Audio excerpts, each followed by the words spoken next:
Hello, my name is Hector, and this is Everything Horror, where I like to talk about everything horror. Today, I'm bringing you another haunted attraction review, and today we will be reviewing Fear Farm. Fear Farm is a premier haunt out in Arizona.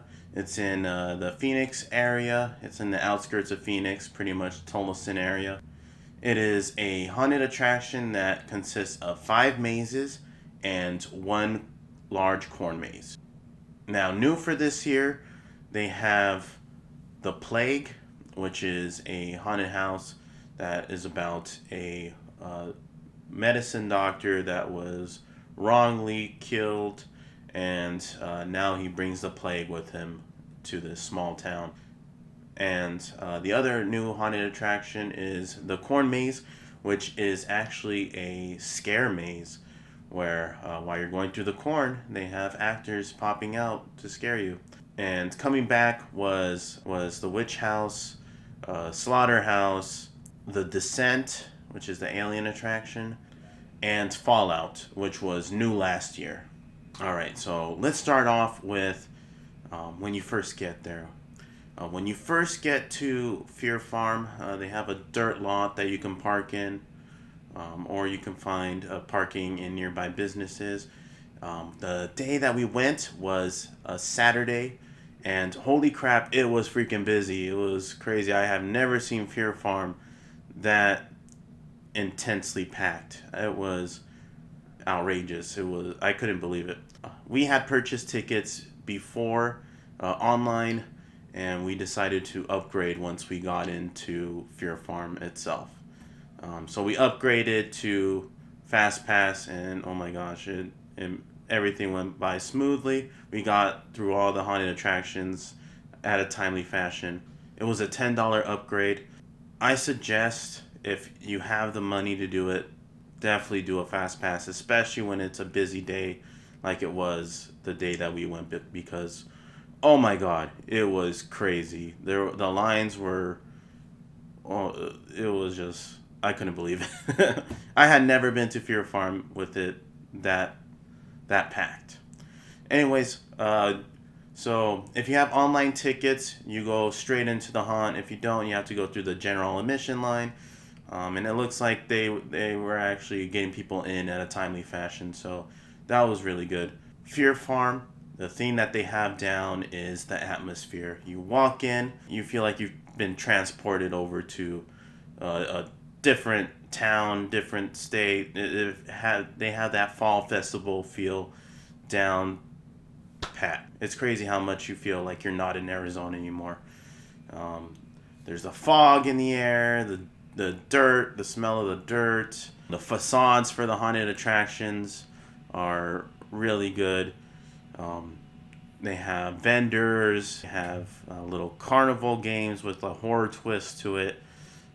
It's just very well done. The atmosphere is amazing. I want to start off with the haunted corn maze. I thought that was very well done. They said you could be in there from either 20 minutes to a couple of hours.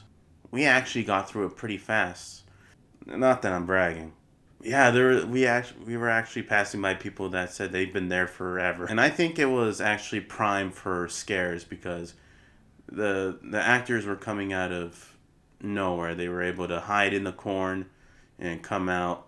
I thought that was very well done, and I thought the scare factor was actually almost better than some of the houses. So, props to Fear Farm. I'm really happy that they brought the corn maze back. Years before, they did have the corn maze, but it wasn't really a haunted corn maze. It was just, you're walking through the maze trying to find your way around. But I'm really glad that they incorporated that for the 20th year for Fear Farm. I hope they actually stick with it. Either that, or if they can bring back the hayride. Either way, I like them both. So, all right. Now I'm going to quickly rank the haunted attractions from worst to best. The worst for me was Slaughterhouse. Now, Slaughterhouse years before was amazing. especially for the 2016 season. I think that was the best slaughterhouse I had ever seen. The maze that they had made, as well as locking you in with the actors, with the chainsaws, that was peak slaughterhouse for me. Amazing. This year, and this is going to be a theme throughout the night, I feel like actors were lacking. I feel like they weren't fully staffed, and that's a shame because it is a weekend. You're paying a premium for it to be, the peak nights, the best nights to go. That's when they're supposed to have the most actors, the most scare actors out on the floor. That's when you know everything's supposed to be at its peak, and I felt like they didn't have enough actors for each of the houses because there was a lot of dead space. I wouldn't mind if it was, a regular night. I wouldn't mind the dead spaces as much. It would still be a negative, but you're paying that premium. They raised the price from a weekday ticket to the weekend ticket, and I understand. There's going to be people that call off. They should adjust their hiring to compensate for that. So that's the main negative throughout each of the houses, but Slaughterhouse especially, when you're walking through that maze. Years before, that maze was amazing. You were getting hit from almost everywhere. There was probably about three actors throughout the entirety of that maze area, and then the areas where you go in through the shipping containers wasn't as well done as years before. Yeah, Slaughterhouse was the biggest letdown. After Slaughterhouse, I would say The Descent. Descent was my favorite haunted house throughout each of the years from Fear Farm. And this year, it suffers from the same thing as Slaughterhouse. And it just didn't have the same scare factor, and the costume designs were lacking big time. The aliens that they actually had in the house, they didn't really look like aliens, and they weren't scary at all. If anything, they were kind of goofy looking. The aliens from before that they used to have, that look like some video of it right here, those were non-existent throughout the house. And what they had instead was not good at all. Yeah, The Descent was a letdown. The house that came in the middle for me was Fallout. Fallout was a great surprise last year. This year, again, it's lacking the amount of scare actors, and they were going more in the direction of crazy people, just people acting crazy, and not in like in a scary way. It was just like saying phrases that were not creepy. What they should have had for Fallout, which is more of like your apocalypse type of Mad Max type of house. They should have had more of like scenes of people being tortured or being kidnapped. Things like that would have been a lot more, maybe scenes that were more intense like that. It would have been a lot more impactful instead of just seeing people like mumbling to themselves, and it just didn't really make sense to me. But yeah, there's an awesome costume design with this guy with lights around his face. It makes a really cool effect whenever you're walking towards him. I really like the idea of going through the shipping containers. I like having to go up and down stairs, little obstacles.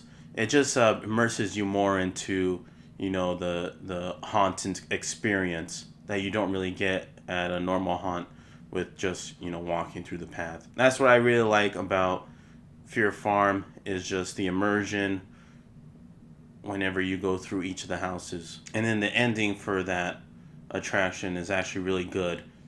Now, after that, my second favorite house in Fear Farm was the Pumpkin Witch. This was very well done that awesome facade that I wish they would maybe change a little bit, because now they're going more into the witch instead of La Llorona from years past. They had that missionary type of facade. I wish they would change it now to something else. But the attraction inside is actually very well done. There were some changes. I loved the way the pumpkin witch looks. It's very sinister. There was actually some really good scares in here. I don't want to talk about it too much. That way you guys can really experience it as a whole. Yeah, overall, the atmosphere of that attraction is very good. It's very immersive. There's some dark areas that you can tell there's still, details around you, but the darkness just adds that creepiness, and they use it to their advantage with a good scare. So that's what I really liked about that house. And then for my number one spot, I have to say the Plague, man. That was a really good attraction. I just wish they changed the facade because years before it was undead, but they did some awesome changes throughout that attraction that were really good. They added this awesome cemetery scene that was amazing with the fog and the lighting. Very awesome. I really liked it. There was some good scares. I really liked the Plague Doctor. That was overall my favorite house. Overall, my experience at Fear Farm was a bit mixed. Some of the houses were good. Some of them were a letdown. And like I said, my main negative was the dead space that they had throughout each of the haunts. That was a negative pretty much with all of them. Even the ones that I liked, there was just a lot of dead spaces. And spaces that you knew an actor was supposed to be at. But overall, I have to say, Fear Farm, you get the most bang for your buck. They are the most reasonably priced haunted attraction out here in Arizona. You get 5 haunted houses for around $30. And then if you want to do the corn maze, you have to add 10. The atmosphere is second to none. Nobody else in Arizona is able to capture that feel that Fear Farm has. It's just some of the houses and the use of actors was lacking. Especially for a peak night, you pay for that premium price, you expect premium scares.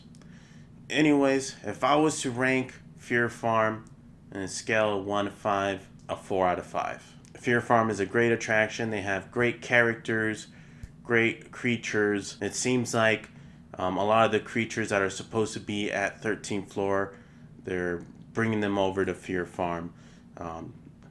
I just think they should spread them out evenly throughout each of their attractions. Anyways, I hope you guys found this video useful. Definitely check out some of these haunted attractions that I went to. Have you been to Fear Farm? Let me know in the comments down below what you guys thought. Anyways, my name is Hector. This is Everything Horror. Take care, peeps.